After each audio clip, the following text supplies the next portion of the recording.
ጤና ይስጥልኝ ክቡራንና ክቡራት የኢቢኤን ቻናል ቤተሰቦች፣ ሰበር ዜናዎችን ይዘን መጥተናል። በቅድሚያም አርዕስተ ዜናዎች።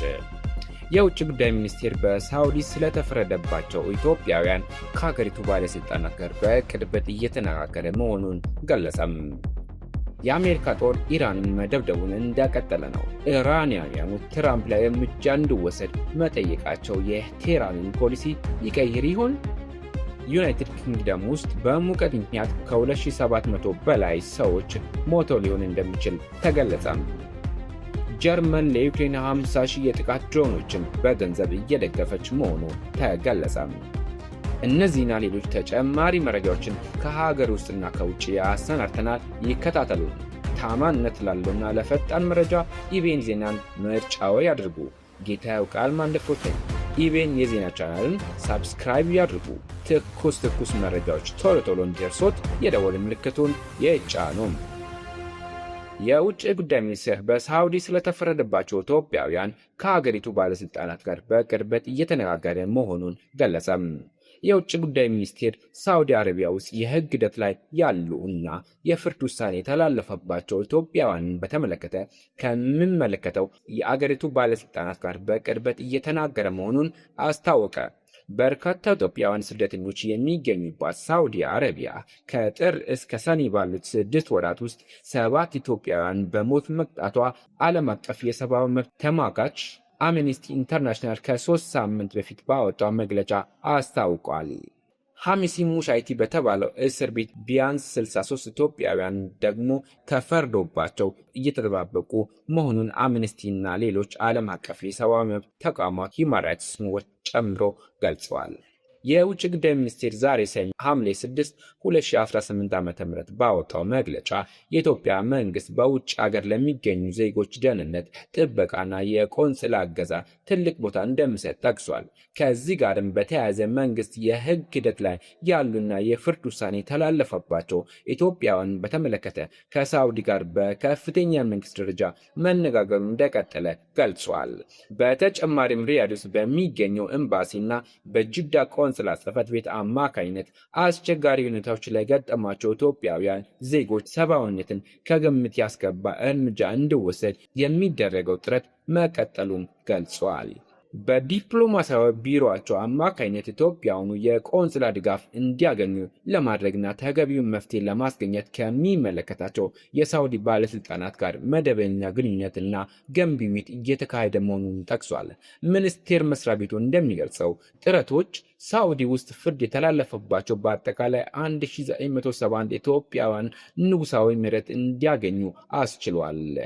እነዚህን ኢትዮጵያውያን ወደ ሀገራቸው የመመለስ ተግባር መጀመሩን በመግለጫው አንስተዋል። ውጭ ጉዳይ ሚኒስቴር ኢትዮጵያውያን ምህረት እንዳገኙ ከአንድ ወር በፊትም አስታውቆ ነበረ። መስሪያ ቤቱ ይህንን በገለጸ ሳምንት ደግሞ የሳውዲ አረቢያ መንግስት 4 ኢትዮጵያውያን ላይ የሞት ፍርድ መፍረዱን ገልጿል። የሞት ፍርድ የተላለፈባቸው ኢትዮጵያውያን አብረዋቸው የነበሩ ሰዎች ላይ ፍርዱ ሲፈጸም የተመለከቱ ጭንቀት ውስጥ መግባታቸውም ከዚህ ቀደም ለቢሲ ተናግረዋል። ኢትዮጵያውያኑ ለሞት ፍርድ ያበቃቸው የህግ ሂደት ተገቢውን መንገድ ያልተከተለ እንደሆነ በማንሳት ይከሳሉ። የሂውማን ራይትስ ዎችም ሚያዝያ ላይ ባወጣው መግለጫ ይህን ጠቅሷል።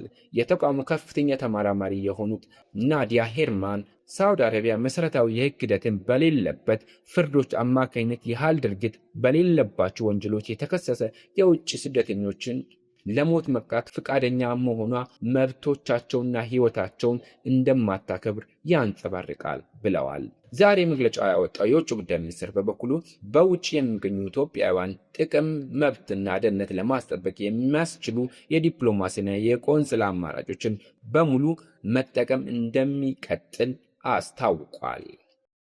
ኢራናውያን ትራምፕ ላይ እርምጃ እንዲወሰድ መጠየቃቸው የቴህራንን ፖሊሲ ይቀይር ይሆን? የኢራን የቀድሞ ጠቅላይ መሪ አያቶላ አሊ አሚኒ የሽኝትና የቀብር ስነስርዓት ከተለመደው ዘለግ ብሎ ለ1 ሳምንት ያክል መካሄዱ ይታወቃል። የቀብር ስነስርዓቱ ግን ሐዘን ከመግለጽ ባለፈ በአሜሪካው ፕሬዝዳንት ዶናልድ ጄ ትራምፕ ላይ የበቀል እርምጃ እንዲወሰድ የሚጠይቁ መልእክቶች በስፋት ተደምጠውበታል። የኢራን ፖለቲካና ሃይማኖት መሪ አሚኒ ሞት ተጠያቂ የሆኑት አካላት ላይ የአጸፋ እርምጃ መወሰድ ብሔራዊ ግዴታ መሆኑን ሲናገሩ የተደመጡ ሲሆን የአገሪቱ መገናኛ ብዙሃን ሚን በሰፊው ዘግቦታል። ይህ የፖለቲከኞቹ የበቀል እርምጃ ጥሪ አገሪቱ ከአሜሪካ ጋር በዲፕሎማሲያዊ ንግግር ውስጥ ያለችው ኢራን ከኻሜኒ በኋላ በየትኛው አቅጣጫ ልትጓዝ ትችላለች የሚል ጥያቄ አጭሯል። የኢራን አዲሱ ጠቅላይ መሪ ሞጂታባ ኻሜኒ ከአባታቸው የቀብር ስነ ስርዓት በኋላ ባስተላለፉት መልእክት ከእርቅ ወይም ከመልሶ ግንባታ ይልቅ በቀልን አንስተዋል። ለሳምንታት የዘለቀው የሐዘን ስነ ስርዓት ካበቃ በኋላ ሐምሌ 4 2018 ዓ.ም በተላለፈው መልእክታቸው ላይ የሞቱ መሪዎችን መንገድ እንደሚከተሉ ይፋ አድርገዋል። አስከትሎም በእነዚህ ሁለት ጦርነቶች በወንጀለኛና የተዋረዱ ገዳዮች ሰማዕታት የሆኑ ሰዎችን ንጹህ ደም እንበቀላለን ብለዋል። የህዝባችን ፍላጎት በማለት የገለጹት በቀል መፈጸም እንዳለበትም ገልጸዋል። ዩናይትድ ኪንግደም ውስጥ በሙቀት ምክንያት ከ2700 በላይ ሰዎች ሞተው ሊሆኑ እንደሚችል ተገለጸ። በግንቦትና ሰኔ ወር ዩናይትድ ኪንግደም ውስጥ በተመዘገበው እጅግ ከፍተኛ ሞቃት አየር ሁኔታ ከ2700 በላይ ሰዎች ሕይወታቸው አልፎ ሊሆን እንደሚችል ባለሙያዎች ግምታቸውን አስቀምጡ። ከኢምፔሪያል ኮሌጅ ኦፍ ለንደን የሜትሮሎጂ መስሪያ ቤት እንዲሁም ለንደን ስኩል ኦፍ ሃይጂን ኤንድ ትሮፒካል ሜዲሲን የተወጣጡ ተመራማሪዎች ይፋ ያደረጉት ይህ ቁጥር ከፍተኛ ሙቀት የሚያስከትላቸው አደጋዎችን በተመለከተ መረጃዎች ላይ የተመሰረተ ነው። በርካታ ሞቶች ተከስተው ሊሆን የሚችለው በእንግሊዝ ታሪክ ከፍተኛ የሆነው 37.7 ዲግሪ ሴልሺየስ ሙቀት በተመዘገበበት ሰኔ ወር እንደሚሆን ተገልጿል። በዚያም ወቅት ባልተለመደ ሁኔታ በተወሰኑ የእንግሊዝና ዌልስ አካባቢዎች ቀይ ደረጃ የተቀመጠ የሙቀት ማስጠንቀቂያ ተሰጥቶ ነበረ። ግንቦት ላይ የታየው 35.1 ዲግሪ ሴልሺየስ ሙቀት በአውሮፓውያኑ 1922 እና 1944 ከፍተኛ ሆኖ ከተመዘገበው 32.8 ዲግሪ ሴልሺየስ የበለጠ ነበረ። በእነዚህ ወራት ውስጥ ከፍተኛ ሙቀት የተመዘገበው በከፍተኛ ግፊት ምክንያት ሞቃታማ አየር በአንድ አካባቢ ላይ ተከማችቶ እንዲቀር በሚያደርግ የአየር ሁኔታ ምክንያት እንደሆነ ባለሙያዎች ይናገራሉ። እንደ ባለሙያዎቹ ገለጻ ይህ የሙቀት ክምችት የተባባሰው በሰው ሰራሽ አየር ንብረት ለውጥ ምክንያት ነው ብለዋል። የአየር ንብረት ለውጥ ምድር የኢንዱስትሪ አብዮት ከመፈንዳቱ በፊት ከነበረችበት ደረጃ ባለው በ1.4 ዲግሪ ሴልሺየስ ሞቃታማ እያደረጋት ነው። በግንቦትና በሰኔ ወር የተመዘገበው ከፍተኛ ሙቀት መጠን ደግሞ የሙቀት መጠኑ ከ3 እስከ 4 ዲግሪ ሴልሺየስ እንዲጨምር ማድረጉን ተመራማሪዎች ያምናሉ። በርካታ የዩናይትድ ኪንግደም መኖሪያ ቤቶች ይህን አይነት ሙቀት ለመቋቋም የተሰሩ ባለመሆናቸው ሰዎች ለተራዘመና ከፍተኛ ሙቀት ተጋልጠዋል። ሙቀቱ በሰው ላይ ከፍተኛ አካላዊ ጫና የሚፈጥር ሲሆን በሰውነት ውስጥም ያለው የፈሳሽ መጠን ከቀነሰ ሁኔታው ይባባሳል። የዚህም አንዱ ምክንያት ሰውነታችን ለመቀዝቀዝ ሲል የልብ ምት ጥንካሬና ፍጥነት የሚጨምር መሆኑ ነው። ለዚህ አይነት ሁኔታ ከፍተኛ ተጋላጭነት ያላቸው ህፃናትና አረጋውያን እንዲሁም ሌላ የጤና ሁኔታ ያለባቸው ሰዎች ናቸው። የሙቀት መጨመሩ የልብ ድካም፣ ስትሮክ እና ሌሎች ለሞት ለሚዳርጉ ክስተቶች ሊያጋልጥ ይችላል። ከፍተኛ ሙቀት የተስተካከለ የሰውነት ቅርጽ ያላቸውና ጤነኛ ሰዎችን ጭምር አደጋ ላይ ሊጥል ይችላል። ብዙውን ጊዜ የሚያሳያቸው ምልክቶች ችላ ሊባሉ የሚችሉ ስለሆኑ ዝምተኛው ገዳይ ተብሎ ይጠራል። ጀርመን ለዩክሬን 50 ሺህ የጥቃት ድሮኖችን በገንዘብ እየደገፈች መሆኑ ተገለጸ።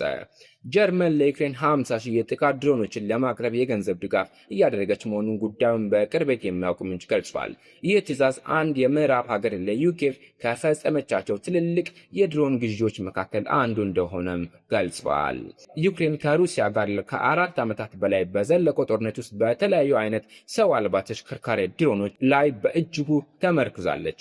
በየዓመቱም በሚሊዮኖች የሚቆጠሩ ድሮኖችን እያመረተች ሲሆን የዩክሬን ኃይሎች በየቀኑ በሺዎች የሚቆጠሩ የድሮን ጥቃቶችን ያካሂዳሉ። የታዘዘው ድሮን ግዢ ሽርክ የተባለ የመጀመሪያ ሰው እይታ FPV ድሮን ያካትታል። እነዚህ ድሮኖች በታዋቂው የዩክሬን አምራች ስካይፌል የሚመረቱ ሲሆኑ በአሜሪካው የመከላከያ ቴክኖሎጂ ኩባንያ አውትሮን የተሰራ ሶፍትዌር ተገጥሞላቸዋል። ይህ ሶፍትዌር ድሮኖች በበረራው የመጨረሻ ደረጃ ላይ የሚንቀሳቀሱ ኢላማዎችን በራሱ እንዲከታተልና እንዲመታ ያስችለዋል። የአውትሮን ዋና ጸሐፊ ሎሬንዝ ሜየር የውሉን መጠን አረጋግጠው ውሉ 90 ሚሊዮን ዩሮ ወይንም $103 ሚሊዮን እንደሚያወጣና በአንድ የአውሮፓ ሀገር እንደሚደገፍ ገልጸዋል። አንዳንዶቹ ድሮኖች ቀድሞውኑ ለዩክሬን መንግስት መድረሳቸውን ሲገልጹ ቀሪዎቹ በዚህ ዓመት እንደሚላኩ ተናግረዋል። ስካይፌር ጀርመን በግዢው ውስጥ መሳተፏን አረጋግጧል። ሆኖም ስለ ግዢው ዝርዝር መረጃ መስጠት አልቻለም። የጀርመን መከላከያ ሚኒስቴርም በስራ ደህንነት ምክንያት አስተያየት ለመስጠት ፈቃደኛ አልሆኑም። የዩክሬን መከላከያ ሚኒስቴር በተመሳሳይ ሁኔታ አስተያየት አልሰጠም። ተያይዞም ሽርክ ድሮን የፔንታጎንን ትኩረት ስቧል። ከ23 ጀምሮ በዩክሬን ጦርነት ላይ ጥቅም ላይ የዋለው ዝቅተኛ ዋጋ ያለው ሽርክ ድሮን በቅርቡ በዓለም አቀፍ ደረጃ ትኩረት አግኝቷል። ስካይፌል ከኩባንያው ስካይካተር ኩባንያ ጋር በመተባበር ያመረተው ሽርክ ቴን ኤፍ በፔንታጎን በሚመራው $1.1 ቢሊዮን የጥቃት ድሮን ፕሮግራም የመጀመሪያ ዙር ውድድር ከፍተኛ ግዢ ከፍተኛ ደረጃ አግኝተዋል። አውትሪዮን ሶፍትዌር በበርካታ ተወዳዳሪ ድሮኖች ላይ መጠቀሙንም ገልጿል።